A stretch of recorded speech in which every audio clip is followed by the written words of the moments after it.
Hello and welcome back to the DeCesare Group Podcast. I'm your host, Jim DeCesare. Hey, if you're enjoying the podcast, please sure to tell your friends, subscribe anywhere you listen to podcasts, and you'll be notified every other Monday morning when a new episode drops.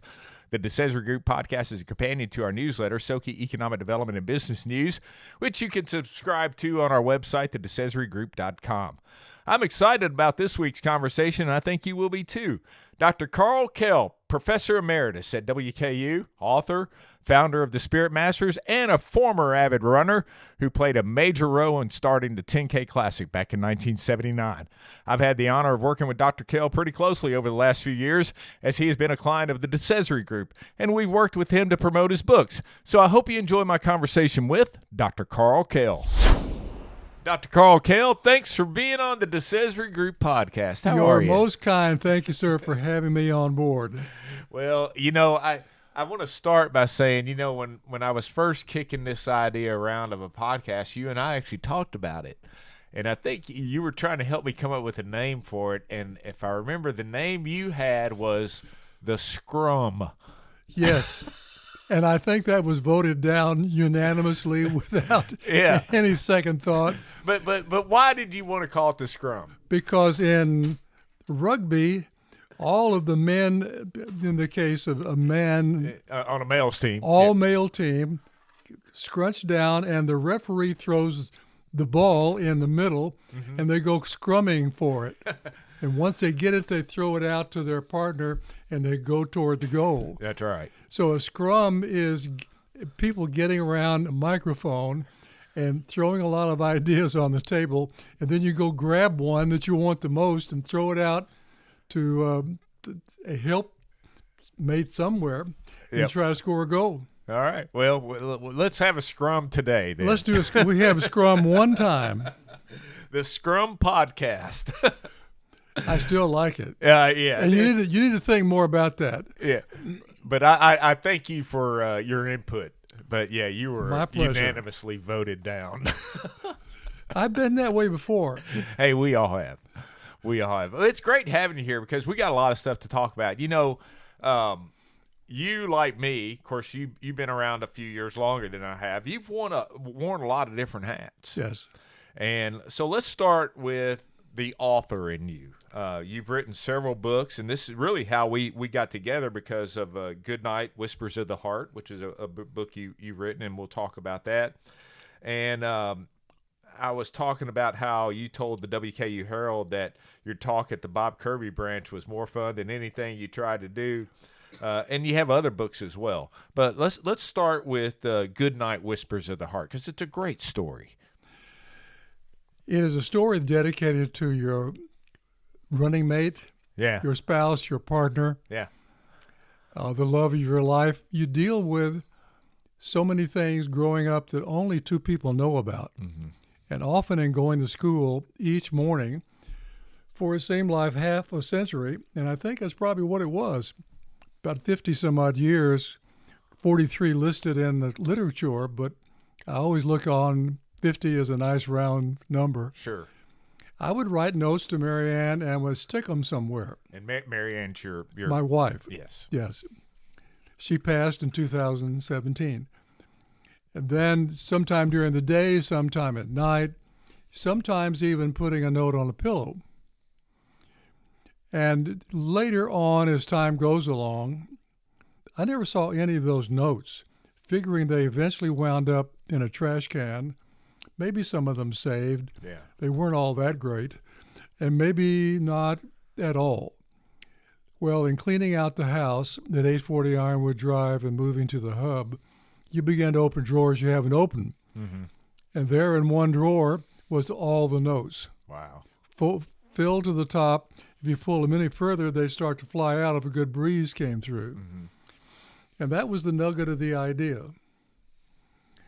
So in sitting down, and I write longhand with a stubborn streak as a mile wide, I never wanted to learn to type. Right. And I paid literally for that for years. But there's a good part to that, and there's not such a good part to that. Yeah. So in writing down the story, as you have reminded me, and I fully am aware how filling in material and information, other than dialogue and narrative between two, or just one fellow or one woman giving out their ideas, can take you. So in sitting down with my trusty yellow pad and ballpoint pen, used to write with an ink pen. Now you can't afford those. Just had that dollar pen. I wrote out the story.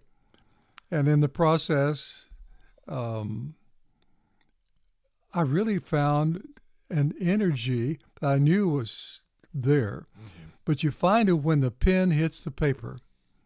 It's the same way of going into a musty floor of a library and you smell the books. Right. You smell the ink, you smell the paper, and this is what a library is all about. So I began to write, and I would write and write. And it harkened back to the first book I did. And what was that called? It was In the Name of the Father, The Rhetoric of the New Southern Baptist Convention. This was in 1996, published in 1999. Gotcha. The first thing I wanted to do in that book was to write a narrative story of going to church in the South.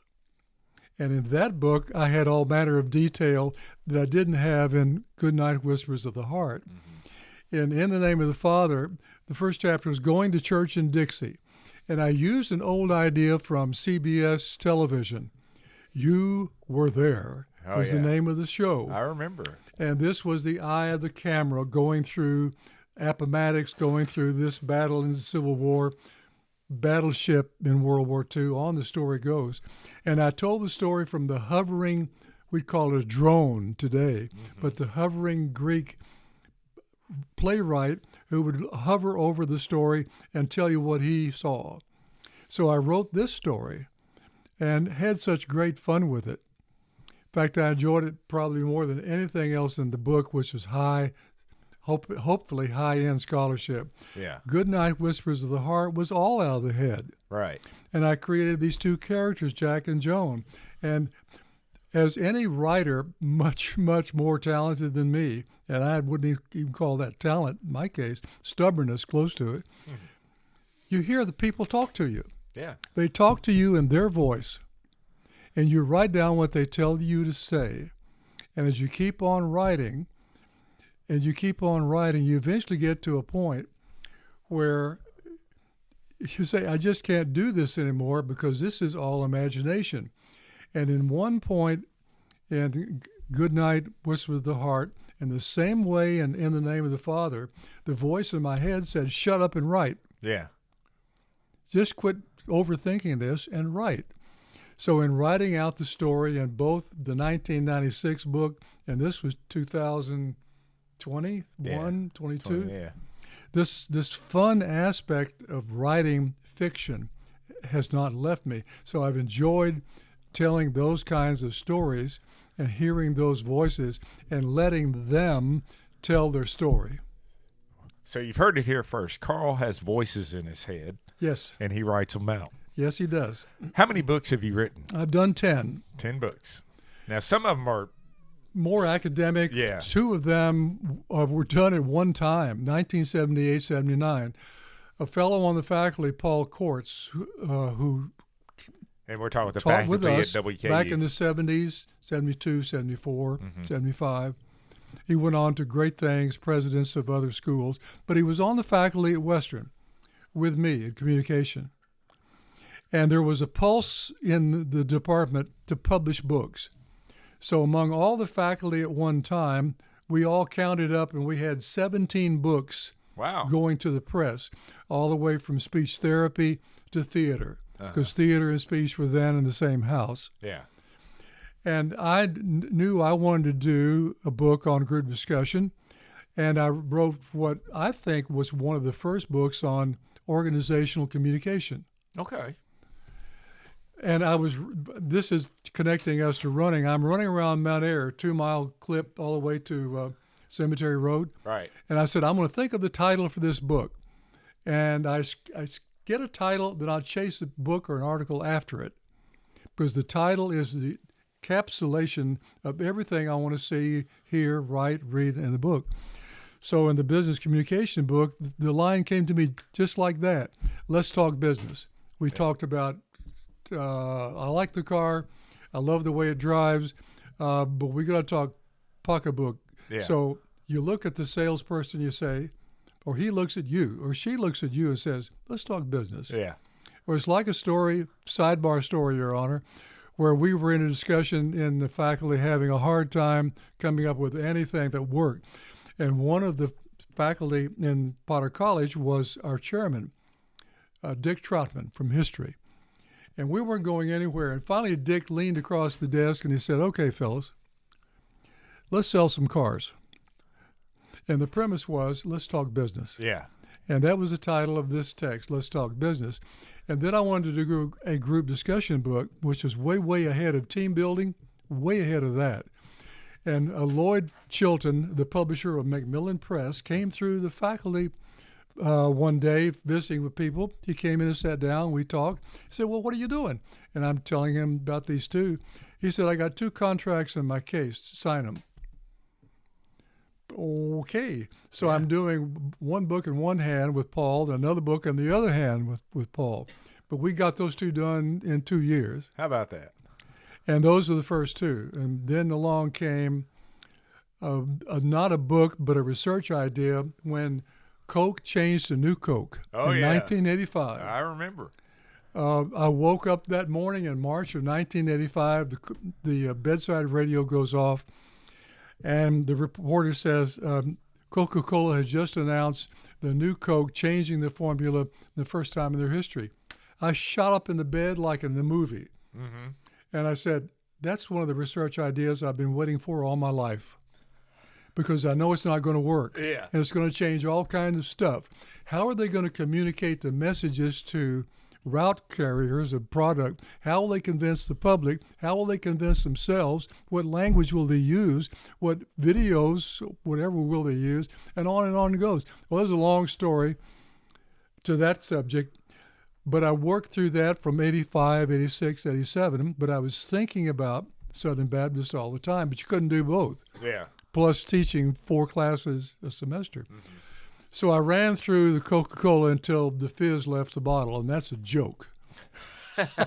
That's a bona fide joke. Yeah, it is. And it was flat, and I did everything. I did public presentations, and I went to campuses and talked about New Coke and American Mystery. Yeah. I taught it in class. I ran that thing until it didn't have anything left in it. Well, that idea with Coke fizzled. And the business, but what happened is the people who owned Coke stock, and I did not, it split, and they began to make more money. And the whole idea, this is another subject for another podcast, okay. The whole idea of changing classic formulas to something new was started by Coke. Nobody else was arguing something new, something changing. This is same old Wonder Bread or whatever the case. They were the first ones to do it, and now is an accepted idea in American advertising to change almost anything and come up with something new. Yeah. I began working on the Baptist subject after the Coke fizzled out. Pun intended, by the way. But you're welcome. And by the way, I knew it was going to take year after year because this was a slow dog to hunt. The convention in June of each year, subjects being discussed, people being convinced, not convinced. But then along came 2 men, Paul Pressler and Paige Patterson, who took a speaking tour of the South. They came through Bowling Green, Owensboro, driving an old Ford station wagon with speeches in the back and fire in their fingers. And off they went. And they gave that speaking tour and began to work in the hustings, the backgrounds of the Baptist churches in the Little Dell in the valley, and began to work that the fundamental issues of the Bible simply did not change no matter what anybody said. Mm-hmm. But you had to get that to the public in the national meetings each June and then work on it during the year. So it took 10 years. Yeah. Just kept going. So but that's when I got to the Baptist work. Yeah, and Talk a little bit, briefly explain what the books, the Baptist books are about. It's more about the inner workings of the Baptist organization. Is that correct? If you take a look at a spectrum of people along from right conservative to left to liberal, you can always argue the Southern Baptist Convention membership has been conservative in the middle of the road. Yeah. And with some moderation depending upon the size of the city and the size of the church. Sure. And what sort of educational background does the pastor have and the staff? Where have they been in their 50 or 100 years? So there are pockets of liberalism, so to speak, pockets of moderation, pockets of conservative points of view, and the lingering to the far right of Calvinism, which, as in the case for many people, is too much of a place to go to. In the World War II, they would call it a bridge too far. Yeah. I can't go that far. Right. I just can't believe that predestination really is true. But on we go to the subject of eventually getting to the place where the voices were strong enough, the persuasion was hot enough, that changes were going to start to be made in 1979 and 1980, but that was going to take a period of time. I'm working and collecting data. People in the faculty knew about what I was doing. My department head, Randy Capps, well, how's it going? Where's it going? You always want immediate results. Yeah. I said, you can't have these immediate results. This is a slow-burning fire, and if you'll let me, I'll hang with it. So from 1985 to 1995, for 10 years, I'm putting out nothing. As you would say in civilized country, I had nothing to offer for research publications because I'm sitting brewing with this. It all began eventually finding that I had a colleague somewhere I didn't know, a friend I didn't know who was studying Southern Baptist, Ray Camp, North Carolina State. 15 times smarter than me, and I sure am glad he was my partner. He and I got together in Asheville, North Carolina, way before Helene came through. Yeah. And had the best research time, conversing, using the computer, changing this, doing that. It was a mix I will never, ever forget. Most wonderful time. We put together the process, and I'd come up with the title because I had a picture that I selected out of a research box at the Southern Baptist Convention's Historical Library and Archives in Nashville of basically the single most significant pastor in Southern Baptist life at the big church in Memphis, Tennessee. Adrian Rogers, the voice of a French horn in a professional orchestra.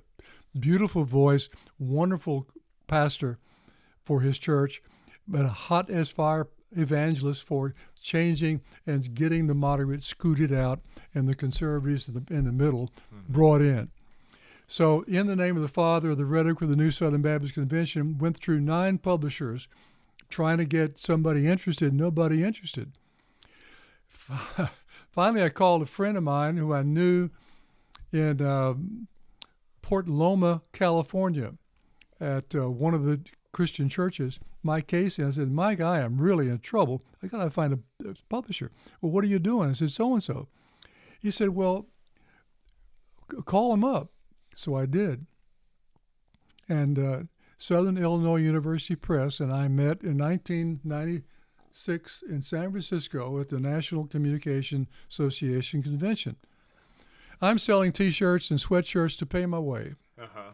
And we're breaking things down, and the SIU press rep is to my left across the hallway. I walked over to give this young lady a free shirt. You give stuff out. You throw it out, and maybe somebody will come back. It's a little swag. And she said, what are you doing for research? I said, and the thought, I had never said this before, but I said to her as if a voice gave me the words, oh, I'm doing a rhetorical history of the Southern Baptist Convention, dramatic changes. She said, we can do that. And, of course, I looked, and my first thought was, well, devil you say. And that began a conversation that evolved in the 1999 publication by SIU Press that in 2001 National Book of the Year from the Religious Communication Association. That's awesome. And then everything follows thereafter. All right, so we're going to have to move along here. That's fine, sir. We've talked a lot about your authorism. Is that a real word? No. It is now. Yeah, but we'll make it one. But anyhow, you've alluded to WKU. You spent 40 years in the communications department at Western. You moved here in 1972? Yes. And you were there till 2016? Yes. How'd you get here? I've heard this story. I had met Randy Capps, the chairman then, and the chairman until his unfortunate changes and passing a couple of years ago. At the 1968 convention in Chicago, a cold Chicago convention. I don't think there are any other kinds of cold except in Chicago in the wind tunnels of downtown. Yeah. We were at that Chicago Hilton Hotel. That was the base for the movie The Fugitive with Harrison Ford and all the others. I went to what is called the slave market. That is, undergraduates or graduate students looking for a master's program, PhD. They don't call it that anymore. No, sir, they don't call it that. But that's what we understood it to be. Yeah. We could also go there as all buts PhD candidates. So I went to the building, basic convention hall. I was the first one in the room, except for Randy Capps sitting over in the middle of this building with empty chairs all around. So I walked over, and long story short, we had a conversation.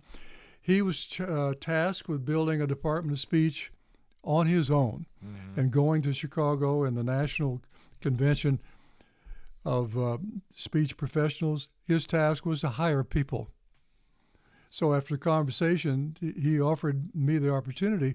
I said, I've still got to finish the dissertation, and that means I've got to go to South Carolina, North Carolina, Duke, UNC, research. But keep me in mind. And he did, and we conversed over the years. But at the end of teaching 3 years, University of Georgia, on the quarter system, I was really bummed out. I'd lived and taught and gone to school on the semester program. Quarter system was 10 weeks of sticking with it and getting with the program and finishing things and then taking a breather and going get a Coke and a moon pie and go back to work again. Right. I had to get out of that. Yeah. So I called him up on a Thursday and I said, looking for a job, interested. I knew that he always was aware of what was going on in the country. He really had his ears out and attention. He said, well, we have an opening because one of our faculty is retiring and moving away. Would you be interested? And I said, yes, I would. He said, well, when can you come for an interview? And this was the day before committees upon committees upon committees. I said, how about tomorrow? He said, okay, I'll see you in Nashville Airport. I flew up here the next day and took the job and started the summer of '72. That's awesome. And everything happened after that. And you had one of the first homes out there in your neighborhood? It was one of the things I would tell people, and Mary Ann, my wife, would say, quit telling folks that you're 4 houses from the end of the dead end. They're not going to go to the dead end and count 4 back. Just give them the street address. Say, well, that's because at the dead end on Ironwood, that's where the quail were. And they're out there singing at night. We sit on the back porch and listen to them. But eventually everything in this world changes, and Ironwood became the new Covington Street. Yeah. And everybody and their truck was going up and down that road, and still they are. And you lived there until last year, right? I did. I moved, and this is a little over a year moving to the hub. It was a time to sell the house, time to do a number of things, and that was one of them. Well, why did you get into communications? I began with a very big ego, and I probably still have it. At least now I confess to it more than I used to. I was told, and I only understood what I was told, that my enthusiasm for singing was well-founded. As a younger man, I had a 4-octave range and perfect pitch. But I was stubborn enough, I wasn't going to learn to read music. So I never did. Okay. I could sight read and ear sing with the best of them. At least I thought I could. And then I would get into competition in college choruses, and I would try to beat out the guy who was on a scholarship. And I was so dumb I didn't know you couldn't do that.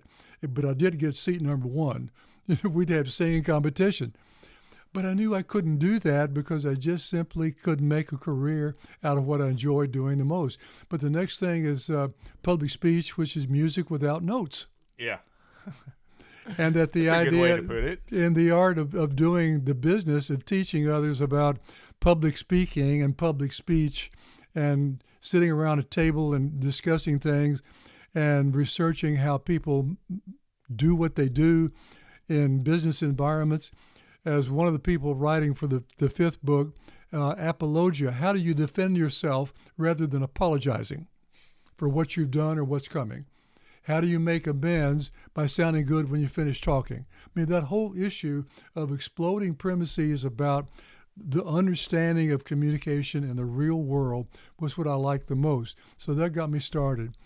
But the basic thing people remember me or anyone in a communication program is the first class public speaking. Yeah. I have more people now who come up to me and don't talk about the research classes that I taught. They talk about their first class in public speaking and what that meant to them. I've actually been around you when people have done that. I know of at least 2 instances where your former students have come up and mentioned that specific class.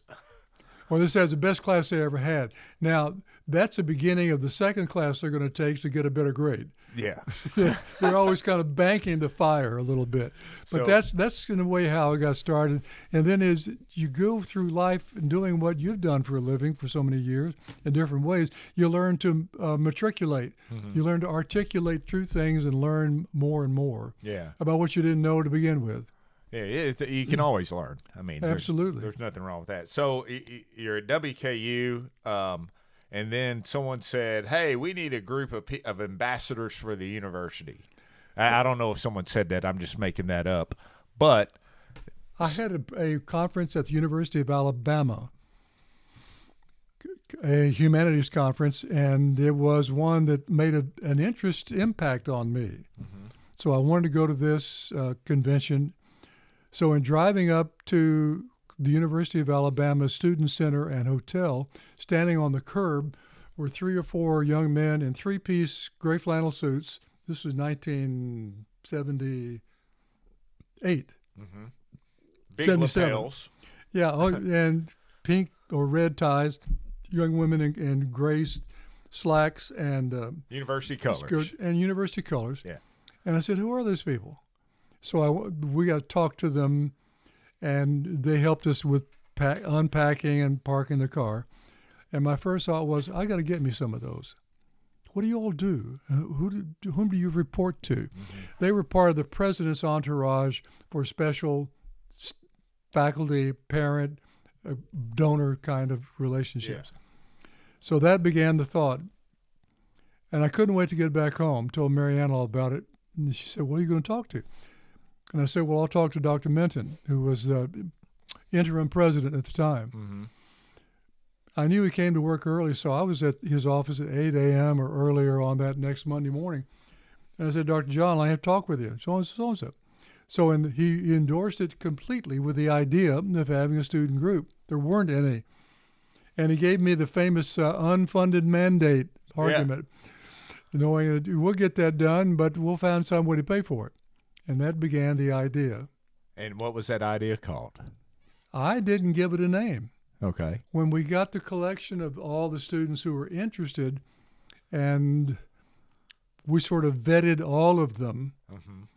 And by the way, in the Distinguished Alumni celebration next month, one of the originals will be in the Distinguished Alumni Hall of Fame. Group, Hall of Fame.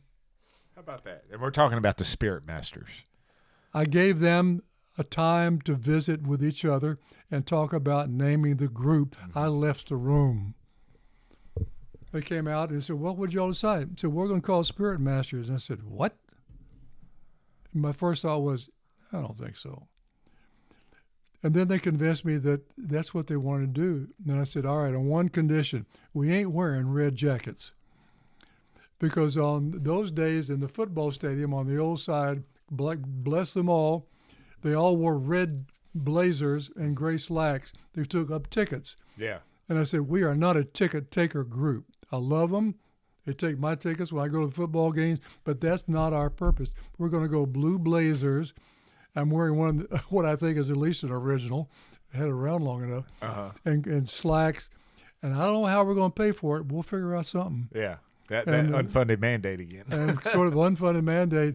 And eventually, from time to time, jackets, not skirts, but jackets were passed down. Just like from one youngster to another to another. Now they don't even wear it. They typically wear red shirts now with some black slacks, and they'll have a name tag on. But if you're ever at an event at WKU, especially if it's like a ribbon cutting or something like that, you're going to be greeted by a spirit master. And those are kind of workday clothes. But when they're at a function, there will be in blazers and slacks and what have you. And all of in 2024, everybody designs their own spirit master closet. Mm-hmm. It used to be, we're going to get sweatshirts this year. Everybody's name on the back, like in high school. Yeah. Now it's, I never seen one of those before. I know, I just bought one that had this one made. Oh, okay. And it's just, everybody has their own design but there's one standard, and that's the blazer. Yeah. And it's an elite group. It's, not anybody can become a spirit master. You have to go through a process. There have been those who have a family tradition. They all had to make it. I learned early on, and I had to learn this, that in the committee discussions and interviews, I did not have a place. I said, I don't want to be a part of this because I don't want to be blamed or praised for who was or who wasn't selected. And there's a fascinating story about that for another time when a father said, you didn't pick my daughter? But she was selected. I said, no, sir, I'm not in that mix. He said, well, I thought you were responsible for my daughter being selected as spirit master. I said, no. He said, if there's anything in this world I can ever do for you, you let me know. And I did, and that's another story. Okay. But that came into play, and I could thankfully say, no, I wasn't in that room. Your daughter won the selection. Yeah. No one had anything to do with it. She did it on her own. Didn't get pushed over. Are you still involved in the Midnight on the Hill? I am the Midnight on the Hill. I knew that because the very next morning after the Wednesday night final selection, and we all got together and found out who didn't and who did get selected. Yeah. I learned from just being around much smarter people than I could ever be that the losers need to hear first. The winners will always hear. And I said, those of you know in your fraternity, sorority, where you live, and they were not selected, talk to them before you celebrate with your friends. Yeah. And it was the most important lesson I learned to teach spirit masters, that you deal with the vanquished simply because one young man went through 4 times. 4 times. Mm-hmm. And he was selected his senior year. And as a gift to the group, he did a black chalk painting of the statue and Cherry Hall, which is the finest piece of art, chalk art I've ever seen. Yeah. And it hung in my house for years. And we gave that back to the university to put somewhere. Fantastic. But that was his thank you. Yeah. He said, I'll never give up because I want to be in the group. That's awesome. And he had a long, long way to go. He wasn't deselected because somebody had something against him. He just didn't cut it for 3 years until he learned how to cut it. And he learned by doing things that spirit masters did in high school that he had never done in high school, never done growing up. Mm-hmm. He didn't have the creds, so to speak, to make a resume. But in 3 years of trying, he brought creds to the table in the 4th year. And to me, that's the lesson of a group like Spirit Masters. Well, I think Dr. Cherry said it best. The spirit makes the master, right? Absolutely. All right, we're going to move on here. Some people know this, some don't. You are an avid runner. I don't think you run as much as you used to. I do not run now. No, I had to give it up. But if you're ever out at Cariacas Park, they have a a trail named after you there. I do, and I used to tease some of my friends and those I didn't know. I said, "Look, if it's a buck a loop." Yeah, but and there's a little box by the sign. Just put a buck in each time you go around. Yeah, but I think it's serendipitous that trail is named after you where it is, because it's right next door to kind of where the first organized race in Bowling Green began, if I'm not mistaken. 1976, 2 miles around Mount Ayr. 18 houses that all of us, including most of the people involved with city government, thought was a private road, all the way from Cemetery Road or Fairview up and around the circle. And in 1976, I just started running because a new faculty member, Jim Pierce, had gotten on my case to run. We played basketball, but it just wasn't enough. I needed something extra, and I'd never been a runner at all. And once I got to become one, IR1, I realized, you really are slow. You're so slow, you give slow a bad name. But I truly enjoyed doing it. Yeah. And I learned that I have the most fun running in the snow because you never know how slow or how fast you are. That's true. You can never hear it. And in the rain, you can't hear it either. But I did love to run in the snow. And I knew I didn't do it very well. The first race I had of any consequence that I ran in was in Percy Warner Park in Nashville. 1970-ish, something like that. And going up a big hill. Yeah. And I was in pretty good shape. And I passed an African-American runner from Vanderbilt. And I thought, whoa, this is fun. Yeah. And then I'm going back down the backside of that hill, and I'm kind of cruising along. And here comes a guy kind of looks like you, except he's a lot older. Yeah. But he passes me, and I said, oh, that's the way this is going to be, huh? Yeah. And yet, sure it was. People you can pass, most of the world will pass you. And you learn at the beginning of every race, as I did as a competitive runner, I don't need to be up at the front. I need to be back where I belong. So this is where I'm going to end. It's with the place and the people I start with. More than likely, I'm going to start and end with these people. Well, and you know as well as I do, because I do a little running too, but a 5-minute mile is the same distance as a 10-minute mile. Yes, it is. And it's all about finishing. I once asked Craig Virgin, who came in the 1980 first year, of the Wendy's 10K Classic, and then, of course, it became... Which you founded, which is the Med Center 10K Classic right. now. And I went through that for 40-some-odd years, almost 40 years. And I said, well, what's the difference? He said, elite runners spend more time in the air. Slow runners spend a lot of time on the ground. Yeah. So it's about the stride. It's about the stride and how many strides you get, foot plants and all that. Oh, and of course you did the PA announcing for the event every year. I ate that alive, enjoyed every second of it, and for many years we did the play-by-play on KCT radio. I remember. And then did ESPN radio. I love to say ESPN radio. At least I got to say it on air. Yeah. And then Bart White and I called one race, and here was one of our guys going to finish and win the race, and in the last 2 feet, the Kenyan passed him, and we couldn't see it because of the crowd. Yeah. We had to wait until he didn't win, which was embarrassing. Don't call a race until it's really over. That's right. Yeah, any kind of race. But you've been involved with the running community for a lot of years, and the Bowling Green Running Club. You're maybe the founder. I know you're a founding member. I'm going to say you're the founder. This is my podcast. I can say that. Yes, you can. And the same with the 10K. There are a lot Classic. of fingerprints on the start of the club. Yeah, you got your DNA's on it. Well, I would think it is.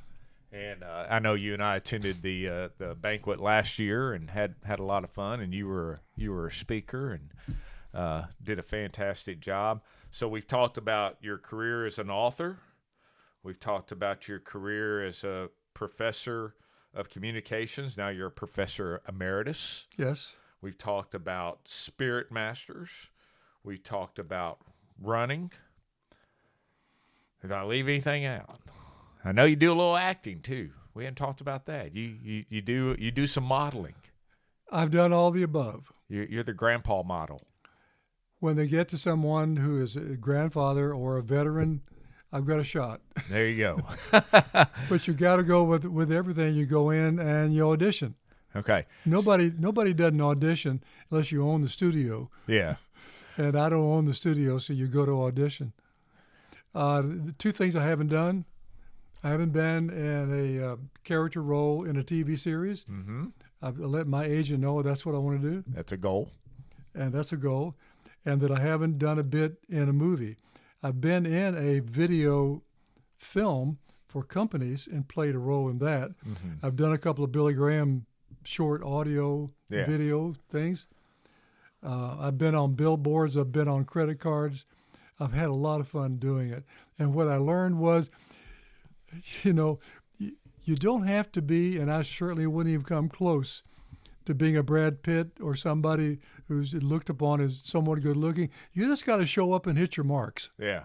And do the job. That's right. It's like with any other job. Show it up, do your best work, and keep on doing that so you're dependable. Yep. And that's what counts in working. All right. So before we let you go, sometimes I do this with different guests. So since you're a writer, who's your favorite author? I have a couple of authors. I read so many books now because of free time and first one thing and another.